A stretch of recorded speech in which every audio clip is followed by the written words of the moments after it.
This diamond blade honer has a choice of two different grades of honing edges, a coarse one and a very fine one. Now I've set the coarse one in a triangular configuration like so, and the fine one in the square configuration.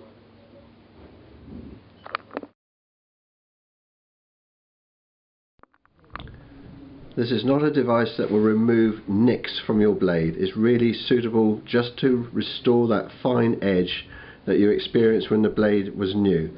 So to use, you simply place the jig as so, and then draw it along the blade in slow, even strokes until you see a nice fine edge developing along the back of the blade.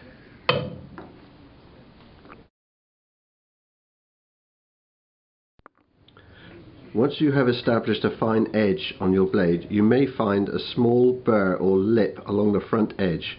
To remove, you place this face of the squared part of the hone on the blade like so, and then draw along slowly once or twice just to remove that little burr that you have developed, and then your blade will be ready.